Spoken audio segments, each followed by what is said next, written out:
la mujer constituye un grave problema de salud pública y una violación a los derechos humanos de quienes la sufren. La cifra de mujeres que han sufrido algún tipo de violencia es tan alarmante que decidimos dedicar este programa especialmente a hablar del tema y cómo prevenirlo. Quédense con nosotros durante la próxima hora porque ya empezó Coalicionando.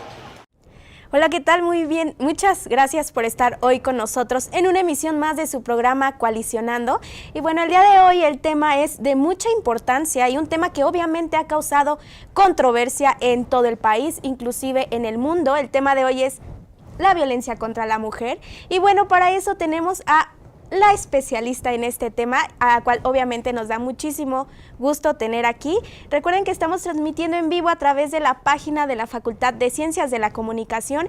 Por favor, déjenos sus saludos, sus mensajes y preguntas si es que tienen acerca de este gran tema, violencia contra la mujer, que como ya les dije, pues obviamente ha causado un gran revuelo, ¿no?, en debate acerca de qué es la violencia, cuáles son los indicadores de violencia y cómo podemos detectarla.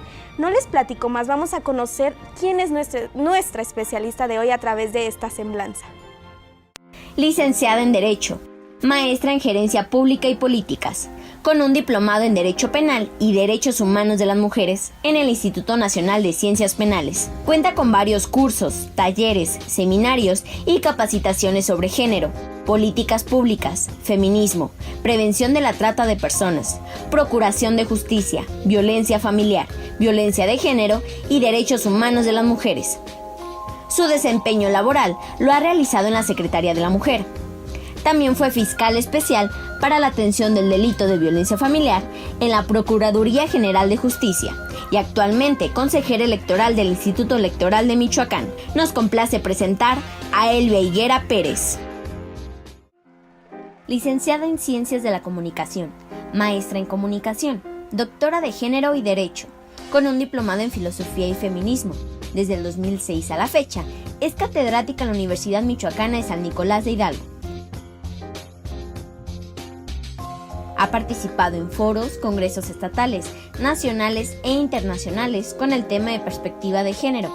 Actualmente es coordinadora de comunicación en la Secretaría de Desarrollo Agrario, Territorial y Urbano en la Delegación de Michoacán.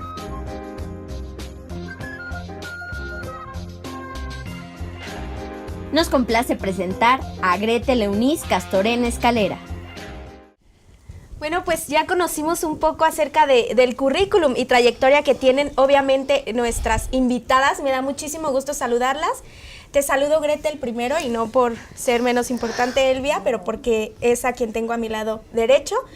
Me da muchísimo gusto que estés aquí con nosotros y pues esperamos obviamente que pases un tiempo agradable. Así también va a ser, Citlali, muchísimas gracias. Para mí es un placer venir a mi alma mater. Hace más de 21 años que yo estudié aquí en la Universidad Vasco de Quiroga y me da muchísimo gusto participar ahora desde otra trinchera y aportar un poco del tema, porque la violencia finalmente me parece que es un tema que nos lacera a todas y que, pues, además compartir con la doctora Elvia Higuera, definitivamente me estoy luciendo. Así es. Doctora Elvia, pues nos da muchísimo gusto también tenerla aquí. De verdad es un honor que pues podamos pasar un tiempo agradable y lo más importante, pues compartirles desde el lugar donde nos estén viendo acerca de este tema, ¿no?, que ha causado mucho, no sé cómo llamarlo, revuelo, no sé si llamarlo controversial, porque para algunas personas la violencia es porque, por ejemplo, un indicador de violencia puede ser cuando alguien te pega, ¿no? Es un indicador. No, bueno, pero ese ya es extremo. Ajá, no vamos a llegar a eso. Pero digamos que este indicador de violencia es como algo que puedes detectar y decir, ok, es violencia. Pero hay indicadores que probablemente no conozcamos y quiero que nos vayamos adentrando en el tema un poco para saber realmente y que las personas sepan que nos están viendo qué es la violencia en sí, ¿no? Porque vemos muchísimos conceptos de violencia, no sé, vemos muchísimas cosas que nos caen, ¿no?, a través de redes sociales, a través de internet. Entonces, me gustaría que vayamos adentrándonos en este tema y poner en contexto a las personas con un concepto acerca de qué es la violencia. realmente qué es. No sé quién quiera comenzar. Bueno, yo quisiera iniciar primero agradeciendo la invitación, Citlali, muchas gracias. Y además coincido con Gretel, qué padre que en los espacios académicos se esté debatiendo acerca de estos temas. De repente, durante todo este proceso de lucha que hemos tenido, además, bueno, también quiero comentar que antes que otra cosa, somos amigas, Gretel y yo. Entonces, eso te va a generar una sinergia muy padre en tu programa, tenlo por seguro. Porque además, más allá de la amistad, hay un compromiso justamente con estas causas sociales que tiene que ver esencialmente, yo lo remitiría a un ámbito que es el tema de los derechos humanos, donde justamente si algo ha sido violentado de manera histórica, en el caso de las mujeres han sido sus derechos humanos. Y este derecho humano tan fundamental que de repente pareciera ser tan básico en la vida de cualquier ser humano, niños, niñas, personas adultas mayores, personas con una preferencia afectiva diferente, pareciera ser que es casi un imposible cuando vemos las estadísticas de violencia, cuando vemos que justamente en los espacios que deben ser más seguros para cualquier ser humano, de repente uno llega a casa y piensas que nada malo te puede pasar, pero para muchas mujeres, niños y niñas, el espacio doméstico es el espacio donde de manera más reiterada y sistemática se violenta la dignidad humana. Entonces, yo te quiero agradecer mucho la invitación, felicito a la universidad por este compromiso social que tiene de estar abordando temáticas que además son urgentes de atender y sobre todo de resolver, que ese es el gran reto que tenemos, ¿no? Sí, claro. ¿Cómo logramos estos espacios seguros donde los derechos humanos, el derecho a la vida, el derecho a la libertad, el derecho al poder elegir, sea una garantía en la vida de tantas mujeres? Entonces, bueno, yo quería iniciar con eso, pero cedo el uso de la voz a mi querida amiga Gretel para que ella nos dé una definición. Yo le introduje el tema. Podemos decir que finalmente la violencia es, bueno, ha tomado, quiero decir, ha hecho que todas las instituciones a nivel mundial volteen a este fenómeno, que es un fenómeno mundial. Así es. Que la misma Organización Mundial de la Salud la ha detectado como un problema de salud pública. Un problema, efectivamente, de salud pública que nos atañe a todas y a todos. Ahora, hay que tener bien claro que el tema de la violencia es un fenómeno social. Es un fenómeno que se aprende, es decir, el ser humano, nosotras cuando nacemos, no nacemos violentas, ni nacemos violentos, ni ellos nacen violentos tampoco. Es decir, es un fenómeno que conforme tú vas creciendo, vas conociendo, vas incluso adaptando a tu forma de vivir, y que de alguna u otra forma lacera a las personas que están al lado de ti. Una definición para no inventarme ni una, de la Organización Mundial de la Salud, dice que es el uso intencional de la fuerza o poder físico de hecho o amenaza contra una misma, contra uno mismo o contra otra persona, un grupo o comunidad que cause o tenga muchas probabilidades de causar lesiones, daños psicológicos, trastornos en el desarrollo, privaciones y, bueno, en un caso fatal, la muerte. Hablabas tú que es algo que se aprende, ¿no? Es algo con lo que obviamente no nacemos y algo que se aprende. Sí. Entonces, ¿cómo llega alguien a aprender intencionalmente a hacerse daño? O sea, por la definición que nos das, como que es el daño dices tú, por intencional. ejemplo, el asunto por el tema del suicidio, por ejemplo. Por poner un ejemplo. Podría ser, hoy me parece que algo que es muy presente en la vida de las mujeres y que tiene que ver justamente con el tema de la falta de autoestima, que es también el hecho de ejercer una violencia en contra de tu persona, es, por ejemplo, cuando las mujeres que traemos esta educación, esta construcción cultural, donde generalmente las mujeres hacemos una serie de roles o nos asignan una serie de roles donde justamente está el tema del cuidado de los otros. Si las mujeres generalmente cuidamos a los hijos, a los papás, a los abuelos, al adulto mayor, al hermano con discapacidad, al primo. Y entonces las mujeres muchas veces incurrimos en esta falta de autocuidado, que es una forma de violencia que en muchos casos puede ser letal. Tenemos muchos casos documentados en el caso del estado de Michoacán. Hoy he escuchado una estadística, me dicen que la causa más común de muerte en las mujeres es el cáncer de mama. ¿Y en qué lo derivas? Pues esta falta de autocuidado, donde las mujeres de manera amorosa con nuestro cuerpo tendríamos que estarnos como revisando de manera frecuente para que si tenemos algún problema de esta naturaleza se pueda detectar a tiempo y quizá pudiéramos tener el tratamiento adecuado. Pero tiene que ver con esta falta de cuidado que tenemos las mujeres, que es una forma de violencia en contra de nuestro propio cuerpo, pero que deriva de una serie de situaciones sociales y culturales en las cuales las mujeres son las últimas, por ejemplo, en atenderse. Si se fijan, en el ámbito rural es muy común, en el ámbito indígena, donde los hijos llegan del trabajo, llega el marido, todos comen, ella está calentando tortillas, está haciéndolas a mano, y la última en comer es ella.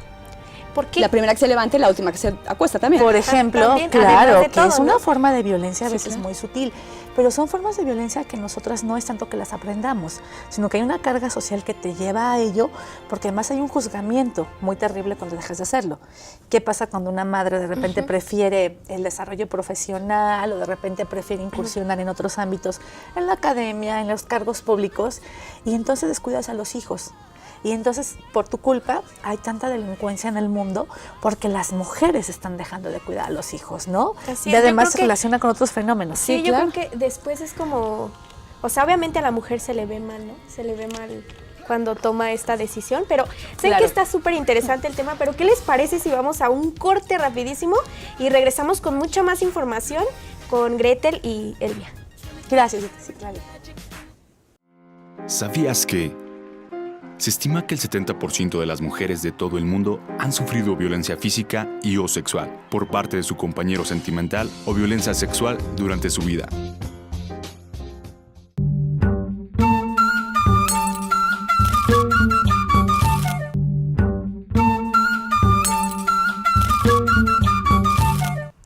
Bueno, pues muchísimas gracias por continuar con nosotros en su programa Coalicionando. Recuerden que tenemos a nuestras invitadas Gretel y Elvia, que pues obviamente ya tuvimos un poco de plática acerca de este gran tema que es la violencia contra la mujer. Y retomando en lo que nos quedamos, Elvia, que justamente hablabas de este rol que tiene la mujer en sociedad, ¿no? ¿A qué crees que se deba que nosotros poseamos ese rol en sociedad? Últimamente ya se habla como de que no, el hombre también tiene que hacer esto, el hombre tiene que ayudar en esto, y no porque tenga que hacerlo, simplemente porque es algo que debe hacer, ¿no?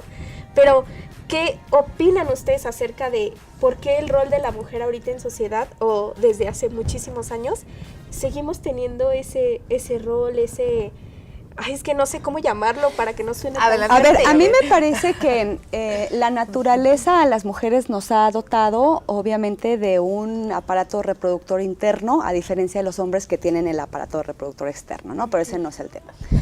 Pero en base a eso, la mujer históricamente se ha conocido como esa persona a través de la cual se da vida.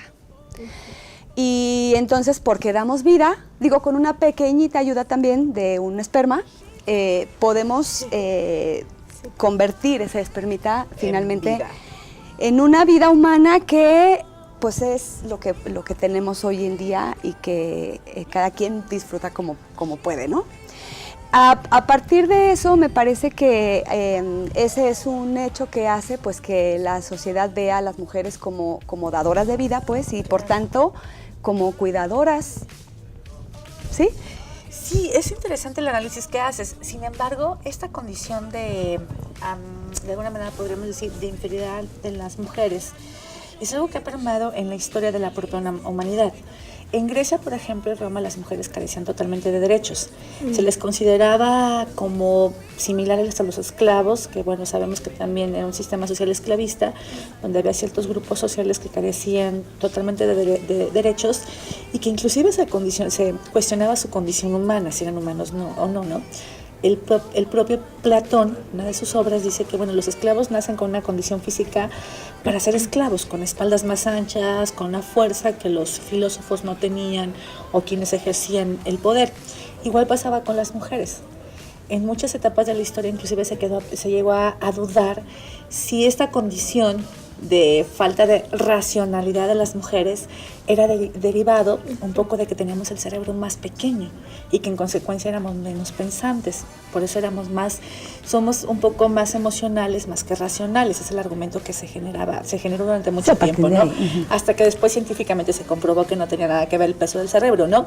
Pero inclusive hay un vínculo también muy cercano al tema, por ejemplo, de la religión. Un poco el tema de por qué las mujeres somos como fuente de todos los males de lo que ocurre en la sociedad deriva inclusive desde la teología o desde la cuestión religiosa por el pecado de Eva. Eva es quien induce a través de la seducción y el engaño a Adán a comer la manzana.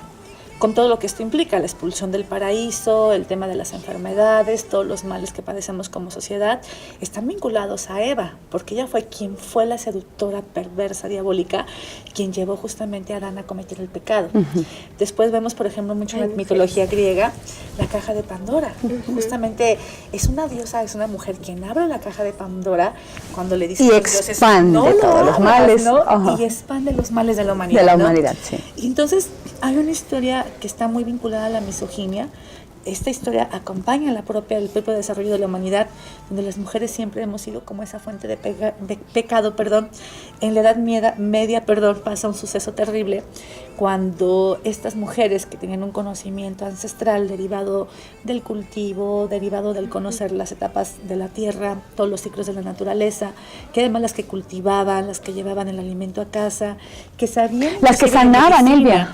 Sanaban, porque justamente ellas conocían con qué hierbas, con qué pócimas, con qué brebajes podían aliviar una gripa, ayudaban a dar vida, porque en ese momento no había medicina como tal. La medicina surge como ciencia a mediados de la Edad Media, y además es una práctica eminentemente masculina. Y entonces el proceso de quema de brujas no fue más que justamente este intento, de alguna manera, de querer eliminar toda esta sabiduría ancestral que tenían las mujeres, y también vinculado al cuerpo femenino como fuente de pecado. Porque si uno se empieza a leer los relatos, por ejemplo, la Santa Inquisición, es que ellas son quienes provocan con su cuerpo. La belleza inclusive era castigada. Una mujer muy hermosa fácilmente puede ser acusada de hechicería o de brujería, porque embrujaba a los hombres con su belleza, y eso los llevaba al pecado. Entonces había que quemarla o había que matarla de manera terrible, porque además, bueno, la Santa Inquisición llega a tener un poder impresionante. Y además frente a todo mundo, para que se enteren, sí, claro, que esto puede público. suceder, un castigo público. Si tú haces lo mismo, si tú vas y curas, te puede pasar esto. Y ayudas en un parto, te puede pasar esto. Entonces me parece que tiene que ver con una cuestión muy que está vinculada a una historia universal, que es la propia historia de la humanidad, donde hay una historia de misoginia constante y permanente en contra de la figura de las mujeres, y que justamente, pues ahora que la analizamos gracias al movimiento feminista, que me parece que nos abrió los ojos y los sentidos en muchos aspectos, pues nos damos cuenta que esto no es natural, sino que responde a un orden social donde finalmente hay un sector que históricamente ha sido privilegiado, que son los hombres, quienes además son los que detentan el poder, los que toman decisiones, los que mandan tanto en el ámbito privado como en el público, que además es un orden social muy conveniente, porque te llena de privilegios que nadie quiere perderlos, claro. Y justamente de ahí, de que se reproduzcan estos roles de género, que ahora los conocemos como roles de género, donde a las niñas les enseñamos una forma de cómo ser mujer y a los niños les enseñamos otra forma. Y pues decimos, no, es que las mujeres no nacen siendo, decía Gretel, con ese órgano interno que tiene un chip integrado, donde sabemos cocinar, lavar, cocinar, cuidar hijos. Eso no es así. Atender maridos. No traemos ese chip integrado en esa parte interna del cuerpo. Del cuerpo, claro. Pues muy interesante todo esto, pero ¿qué les parece si nos vamos a otro corte? Pero ahorita regresamos con esta información, así que no la olviden, ¿ok? Regresamos. ¿Sabías que? Según una encuesta realizada en 2006, más de 1 de cada 4 mujeres en Washington, D.C. ha experimentado algún tipo de acoso sexual en el transporte público.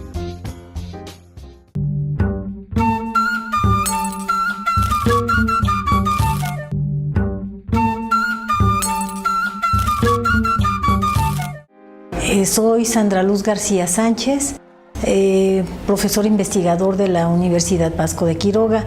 ¿Qué nos dice específicamente la UNESCO para lo que es la violencia contra la mujer? Nos dice que es un acto de violencia, pero basado en la pertinencia al sexo femenino, que tenga como resultado un daño, un sufrimiento físico, sexual, psicológico, emocional o en sus bienes, ¿sí? Entonces incluye una gama muy amplia de posibles circunstancias en las que te puedan dañar únicamente por ser mujer.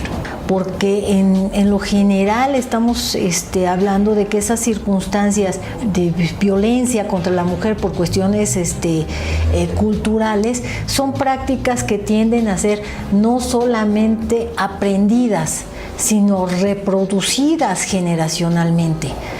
Y es alarmante la la cantidad de violencia contra la mujer que se manifiesta en las comedias de los 80s, de los 90s, de una forma tan sencilla, el príncipe del rap y sus acosos a las chicas bonitas, ¿sí? Y hay cuestiones extremas.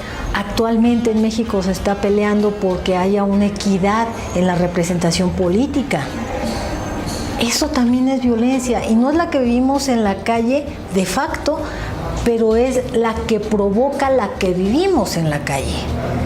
O sea, por eso es que no se puede ver tan simplista, cuídate, no, por favor, o sea, seamos serios.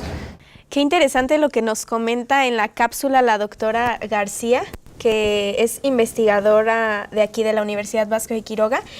Y bueno, ahorita que estaba la cápsula, nosotros comentábamos como que sí, además del cine y de las comedias que comentan, la música, ¿no? O sea, creo que la música, el cine y todos estos medios son un exponente importante acerca de lo que es la violencia contra la mujer. Sí. No sé realmente si ustedes opinen eso, opinen diferente, pero creo que es algo que podemos ver y que son como indicadores a simple vista, ¿no? De lo que es la violencia contra la mujer. Bueno, es importante decir que no es lo mismo nacer en un cuerpo de hombre que nacer en un cuerpo de mujer. A partir de eso se van construyendo una serie de influencia por parte de tu familia, después por parte de la sociedad, después por parte de las instituciones, por supuesto por parte de los medios de comunicación, claro, por el mismo gobierno. Es decir, esto se va haciendo un poco más amplio cada vez. Las mujeres cuando salimos de los hospitales, salimos del hospital de repente ya incluso hasta con aretes, perforadas del oído, y eso no lo puedes hacer a los 18 porque, o sea, ¿cómo se le ocurrió? ¿No? Eso no sucede, por ejemplo, en el caso de los hombres, porque no es lo mismo igual transitar o caminar por una calle con un cuerpo de mujer que con un cuerpo de hombre. Es totalmente distinto. Ellos visten de manera muy holgada, quizás muy cómoda, con un saco resuelven. Y nosotras tendríamos que pensar todos los días cuando tú te trasladas o sales de tu casa y piensas cuál es el trayecto que tú vas a hacer para llegar a la universidad, para llegar a tu trabajo, para llegar a tu empleo, para llegar a la casa de tu amiga, de tu amigo, lo que sea. Si utilizas transporte público, si usas minifalda o no usas minifalda, si quieres un escote o no quieres un escote, aun cuando tú tienes la libertad de vestirte como tú quisieras, resulta que no es tan conveniente. Por ejemplo, si te toca subirte en el transporte público y vas en la combi parada, agachada, y traes un vestido, que es una cosa como muy simple, ya lo sé, pero que no está las condiciones dadas para que las mujeres transitemos igual de la misma manera que los hombres. Sí, exacto. Hacer. Entonces, a partir de eso, bueno, sí, hablando específicamente del tema de los medios de comunicación que bien lo comentas, a mí me parece que este tipo de ejercicios hacen que de alguna forma desde la academia se empiece a ver este fenómeno de una manera distinta. Claro. Las universidades, y bueno, la Universidad Vasco de Quiroga y otras universidades no cuentan, por ejemplo, en su currícula académica con materias de perspectiva de género dentro de la currícula. Eso hace que las mujeres y los hombres que salen de estas escuelas de comunicación o de periodismo aprendan la perspectiva de género después. Después, quizás, cuando ya están trabajando, cuando ya están redactando, cuando ya están siendo camarógrafas y camarógrafos, cuando ya están produciendo.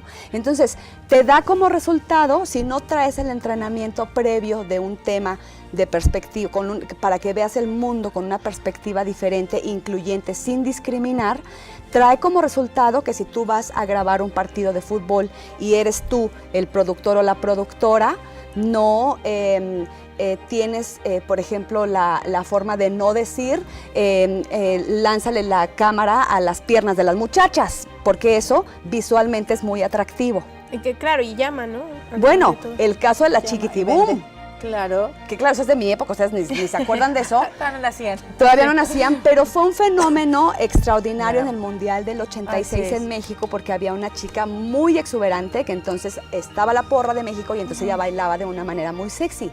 Claro que las tomas de los camarógrafos y las cámaras estaban evidentemente sobre ella y así hizo famosísima. Eso, si hubiese sido una productora o un productor que tuviera el chip de la perspectiva de género, la sensibilidad, inmediato le dice al camarógrafo, esa toma no me sirve, búscate otra.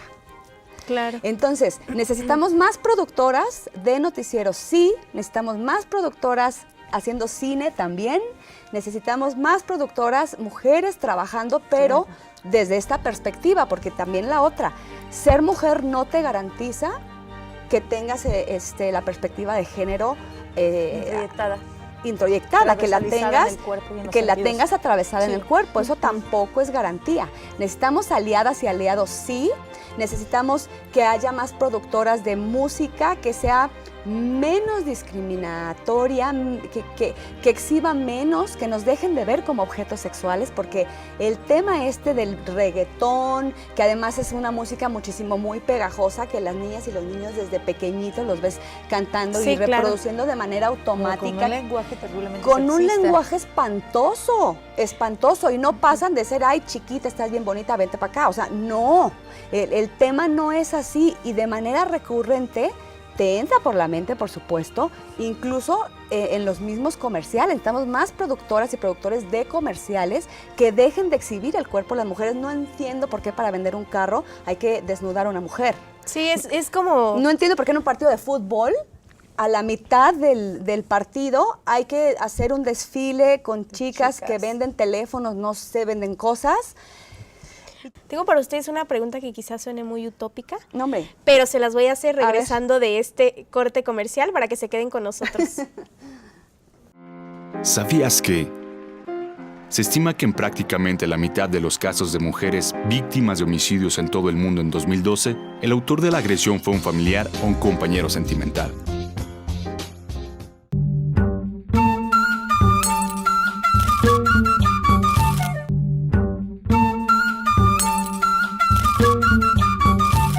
Ay, qué bueno que siguen con nosotros en su programa Coalicionando. Y pues bueno, hoy queremos presentarles a ustedes un trabajo que realizamos en la Universidad Vasco de Quiroga, aquí con los jóvenes y compañeros de la generación. Es un videorretrato acerca de la violencia contra la mujer. Y pues no les cuento más. ¿Qué les parece si vamos a verlo y regresamos?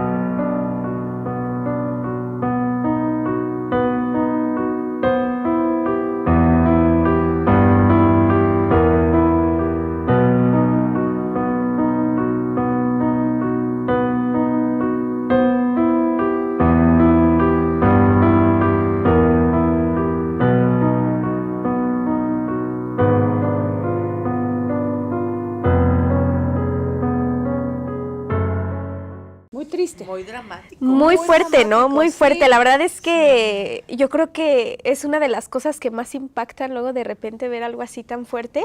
Ya hablamos aquí pues de la violencia contra la mujer en los medios de comunicación, pues desde la antigüedad, pero probablemente haya gente en casa que no sepa realmente si está o no sufriendo violencia. ¿Qué podríamos como decirles como acerca de estos indicadores que existen de violencia? Porque la violencia, pues como lo sabemos y como nos comentabas en tu definición, pues es un daño que se hace intencional. ¿Podemos nosotros llegar a hacernos daño a nosotros mismos? O sea, ser violentos con nosotros cuando claro. Normalmente deberíamos cuidarnos, ¿no? O sea, a ver, es que no deberíamos cuidarnos porque en teoría tendríamos que ser libres. Claro. ¿Sí me explico? Sí. O sea, no habría necesidad de que yo le diga a mi hija, ten cuidado. O por ejemplo, ten una sana alimentación, porque tenemos un grave problema, por ejemplo, con las adolescentes en el tema de anorexia y bulimia, por ejemplo, que es una forma de hacerse daño. Sí, de violentarse, por supuesto. Hay un violentómetro que tiene el Instituto Nacional de las Mujeres, que además está avalado con el Instituto Politécnico Nacional, en donde te especifica de manera muy clara cómo es que empezarías como a detectar un indicio de violencia por parte, por ejemplo, de tu novio o de tu novia. Claro. La violencia en el noviazgo es un tema tan Recurrente. Incluso, y no Así llegando siquiera como a esa etapa del noviazgo, ¿no? Incluso se ve la violencia algunas veces desde cuando no son nada, ¿no? O sea, es que realmente lo que me llama la atención un buen de esto es que hay indicadores, como ya les repetí, y que tengo creo que atrapada mucho con esa palabra, pero de cosas que no sabemos si son violencia o no. Claro. Por ejemplo, es violencia el hecho de que alguien te siga en Facebook y te esté buscando. Claro, o sea, Linda, ese esto tipo es de hostigamiento, cosas. sí, es un es hostigamiento. Claro. Por supuesto que eso es violencia. Es violencia que te digan, estás bien tonta. Es violencia que te digan, eres muy fea, estás muy gorda. Eso es violencia. Sí. Es decir, que te digan, ay, gordita, ay, chiquita, ay, nenita. Es violencia, te están minimizando de entrada. Bueno, que te digan bebé.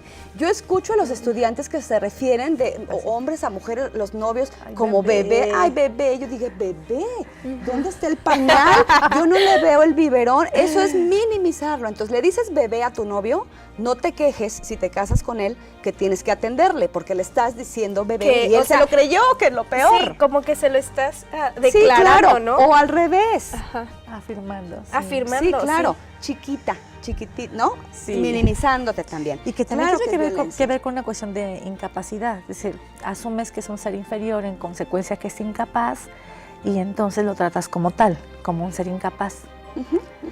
Y cuando ese ser incapaz te responde o te dice que no está de acuerdo con lo que le estás diciendo, entonces se molesta y claro que tiene que utilizar la violencia para imponer su voluntad. Sí. Porque además no educamos a los niños para que se relacionen de manera diferente. La educación que los niños reciben también es espantosamente terrible porque los deshumanizamos completamente. Bueno, no los dejas llorar, por ejemplo. Imagínate un ser humano que no tiene llora. 30 años de su vida conteniendo emociones, conteniendo frustraciones, dolores. Infartado. Claro, o violento, o violento. porque no va a tener que sacar su frustración. Sí, Creo que supuesto. son muchos como temitas. Hay que temitas, pero es momento de irnos a un corte comercial. Por favor, sigan con nosotros en Coalicionando. Regresamos después de este corte. ¿Sabías que? Desde 2010, la Procuraduría del Estado debió elaborar y aplicar protocolos especializados en género para investigar los casos de feminicidio. Sin embargo, aun y cuando la dependencia señala que estos ya fueron elaborados, no han sido públicos.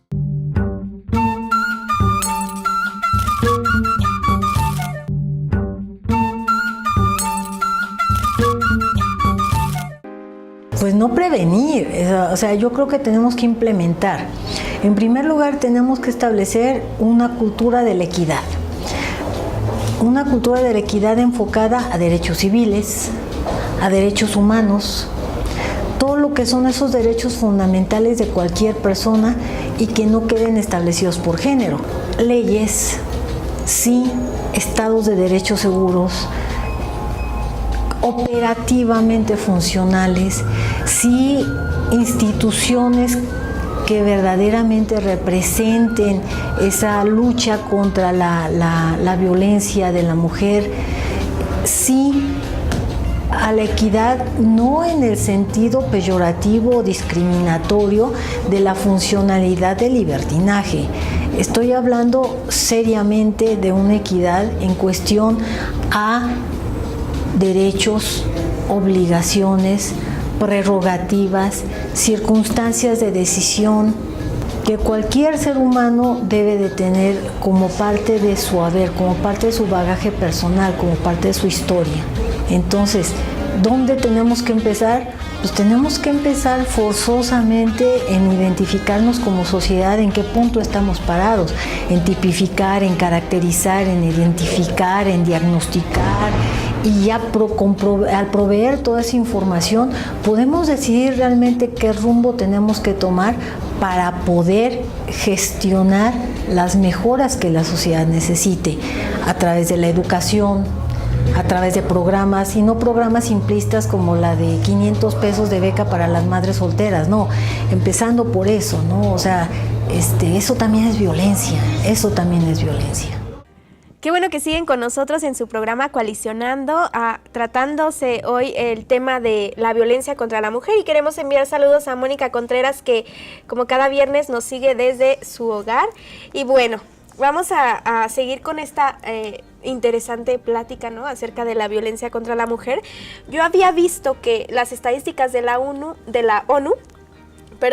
son que el 35.1 de todas las mujeres que existimos en el mundo han sufrido violencia de algún tipo. Claro. Entonces yo creo que sería interesante plantearle a las personas que también nos están viendo y plantearnos nosotros cuáles son los tipos de violencia que realmente existen, porque me imagino que hay infinidad de ella y a veces nosotros como que distinguimos luego, como decíamos en el bloque anterior, o sea, que si sigues a alguien mucho por Facebook, claro, también es, ¿no? Y a veces las personas no lo saben. Entonces, Claro. ¿qué les parece si comenzamos a plantear sobre la mesa estos tipos de violencia que existen? No sé quién quiera comenzar. ¿Qué pudiera ser primero, la psicológica? Fíjate que es bien interesante porque hay un estudio que actualmente se está haciendo en España, que me parece va a ser como un estudio muy interesante, muy importante, porque de repente cuando uno analiza el tema de los feminicidios, uno pensará que hay como una escalada de violencia. Además, mencionar que algo que se ha logrado mucho en el tema de este proceso de lucha de las mujeres por sus derechos fue visibilizar justamente el tema de la violencia, no solamente como una agresión física. Todavía en la década de los 70s, 80s, se asumía que solamente una mujer vivía violencia cuando iba golpeada a la agencia del Ministerio Público. Morada. Y además tenías que ir con el golpe visible, porque si no... Y que fuera reciente. Sí. Si no, olvídate que la instancia o el Ministerio Público, la instancia encargada de procurar justicia, te pudiera recibir una denuncia, porque si no ibas golpeada, pues no había materia que investigar. Además, aunado a la legitimidad social que se generaba en torno a la violencia, es decir, la violencia siempre ha sido como algo muy aceptado en términos sociales. Ay, señora, pues ¿para qué viene a chismear? Si va a regresar con el marido, ¿no? O son cosas domésticas, o al rato se van a reconciliar, ¿no? Y entonces fue muy complejo este proceso de hacer entender al Estado que se ocupaba regular esas relaciones que se daban en el ámbito privado, donde justamente había uso de violencia y donde justamente se podía llegar inclusive a la privación de la vida, que es lo que ahora conocemos como feminicidio. Y entonces a partir de los 90s, con una convención que es muy importante dentro del ámbito internacional, que es la Convención de Belén do Pará, se van generando todas estas categorías de cómo se puede manifestar la violencia. Y las mujeres empezaron a coincidir, además de todas las partes del mundo, es que en Europa lo más común es la agresión psicológica. No, pues las chilenas, no. Acá en Chile lo que pasa es que no nos dejan participar en los espacios públicos, violencia política. Las asiáticas decían, no, es que acá lo que está muy complicado de atender es el tema de la violencia, de la trata de mujeres y niñas, porque el fenómeno de la prostitución de niñas y mujeres es algo muy legitimado en los países asiáticos, donde inclusive hay un mercado terrible, es decir, generalmente los europeos, norteamericanos y canadienses que viajan a países asiáticos van con el tema de consumir mujeres asiáticas, porque además, bueno, tienen ya un reconocimiento internacional que son muy buenas para dar masajes y una serie de cosas, pero que está vinculado al tema de la trata de mujeres y niñas, ¿no? Y entonces se logra este consenso dentro de la comunidad internacional donde dicen, a ver, entonces la violencia no solamente la agresión física, tenemos que visibilizar otras formas de violencia que igual atentan contra la dignidad humana de las mujeres. Y entonces empieza a ser una clasificación de tipos de violencia, donde de repente nos dimos cuenta que también era una cuestión de agresión verbal, psicológica, donde el daño se genera en términos estructurales de tu personalidad, es decir, alguien que recurrentemente está escuchando que es una tonta, o lo que pasa con los niños, que todo el tiempo le está diciendo que es incapaz. Y además terminan creyéndoselo. Llega un momento que se lo termina creyendo, y entonces una mujer que se asume como una tonta porque el marido le está diciendo toda la vida que es una tonta, inútil, no se va a atrever a dejarlo, mucho menos se va a atrever a salir a buscar un trabajo o pensar que ella se puede hacer cargo de los hijos y las hijas. Entonces, esa es la complejidad de la violencia psicológica. Entonces dijimos, a ver, hay situaciones que son mucho más graves que un golpe, que un moretón. La violencia psicológica se te queda por dentro y tardas años en poder sanarla, ¿no? Entonces, es bueno, difícil, ¿no? Es muy difícil. Después dijimos, a ver, hay muchos casos donde los maridos no cumplen con la pensión alimenticia. Inclusive muchos que se van a Estados Unidos que no regresan ni por el cambio. O muchos que se separaban de la esposa ellos consideraban que, bueno, también la separación era para con los hijos, ¿no? Cuando son situaciones completamente diferentes. Así es. Y entonces la bronca de tramitar las pensiones alimenticias, dijimos, hay una violencia patrimonial ahí. O en muchos casos, violencia psicológica, patrimonial, violencia verbal y patrimonial. Bueno, pues es momento de irnos a otro corte comercial, pero no se despeguen porque regresamos con mucha más información aquí a Coalicionando. ¿Sabías que? Durante el primer mes del año se denunciaron 54 casos de violación en Guanajuato, según el Sistema Nacional de Seguridad Pública. Esto significa 20% más en comparación con enero de 2013, cuando se reportaron 45 abusos.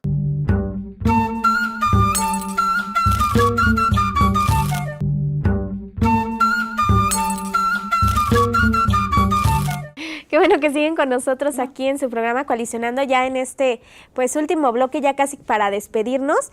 Y me gustaría que ya vimos un poco acerca de los tipos de violencia que existen, pues de ustedes como expertas en este tema nos dieran estos nombres de las instancias a las que una mujer que esté obviamente pasando por este proceso de violencia en familia, personalmente, puedan acudir a estas instancias. Entonces, sería muy bueno que nos platicaran acerca de estas instancias que ofrecen estos servicios. Sí, que este tema que es muy importante, el tema de cómo y a dónde acudir cuando tienes un problema de violencia.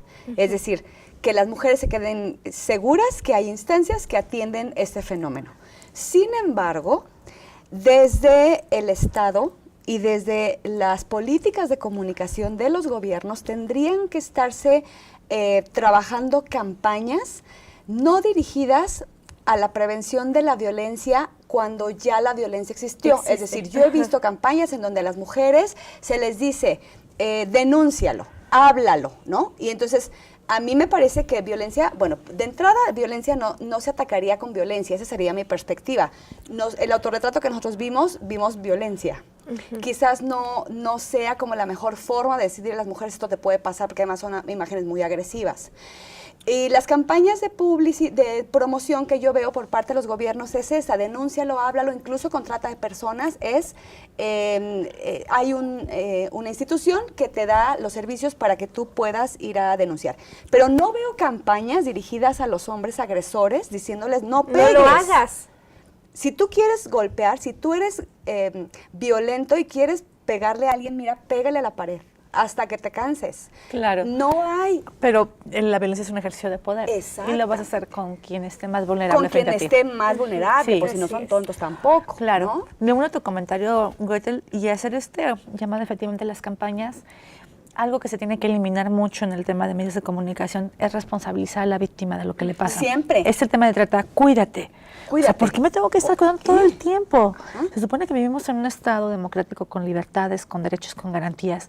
No tendría que ser yo la que me tenga que estar cuidando de que venga un tipo a intentar seducirme o a intentar seducir a una de ustedes tan jovencitas que están y después las tenga ya prostituyéndolas en alguna cantina, ¿no? Claro, pero no porque más fue tu culpa. Claro, pero no si veo te la sucede. campaña en donde les esté diciendo a ellos no Este es un consumas delito. el cuerpo de las Claro, mujeres. este es un delito Sí, y no claro, puedes estar hacerlo, comprando por cuerpos de supuesto. mujeres. Exacto. ¿A qué instancias pueden acudir las personas que estén sufriendo, mujeres en este caso, que estén sufriendo ¿Qué será la de fiscalía, violencia? Sí, mira, ahorita afortunadamente ya las mujeres cuentan con muchas áreas donde pueden acudir a denunciar, inclusive cualquier indicio mínimo o indicador, como decías tú, de violencia. Está lo que es la Secretaría de Igualdad Sustantiva, que es anteriormente Secretaría de la Mujer, Gobierno del Estado. Está una unidad de atención a víctimas que también, brinda servicios de acompañamiento. Está la Fiscalía de Violencia Familiar para un trámite de denuncia. Y inclusive pueden ir a la Defensoría de Oficio para un trámite de divorcio. Y si ya cuentan con diferentes áreas en las cuales ellas pueden acudir a solicitar apoyo, creo que ahorita afortunadamente ya se cuentan con ellas. Y digo, hacer mucho hincapié en que tomemos conciencia que la violencia es una violación de las más graves que se pueden cometer en contra de los derechos de las mujeres y las niñas. Y decirles a los violentadores que se traten. Claro, que se atiendan. Que pues se ya atiendan, lo escucharon porque están ustedes, malitos, ¿no? Que nos están viendo pues, a través de la página de la Facultad de Comunicación. ¿A qué instancias pueden acudir? No me queda más que agradecerles, Al contrario, Gretel, Elvia, gracias, por muchas habernos, gracias. pues, no sé de qué manera llamarlo para que no se escuche tan religioso, pero pues fue una bendición tenerlas aquí. Un placer. Y agradecemos Gracias a la universidad. también, Gracias. su estancia este tiempo aquí. Y pues también agradecemos al equipo de producción que obviamente sin una producción no hubiera sido posible esto. Yo soy Citlali Ramírez. Recuerden que Coalicionando continúa con su transmisión a través de la página de la Facultad de Ciencias de la Comunicación UBAC para que dejen sus mensajes. El tema siguiente es la donación de órganos, un tema muy importante. No me queda más que agradecerles por estar con nosotros. Yo me despido, soy Citlali Ramírez. Nos vemos en la próxima emisión. Gracias. Gracias a ti. Hasta luego. ¿Sabías que 18.4% de las mujeres separadas, divorciadas o viudas en Michoacán son víctimas de violencia, han padecido agresiones del tipo sexual?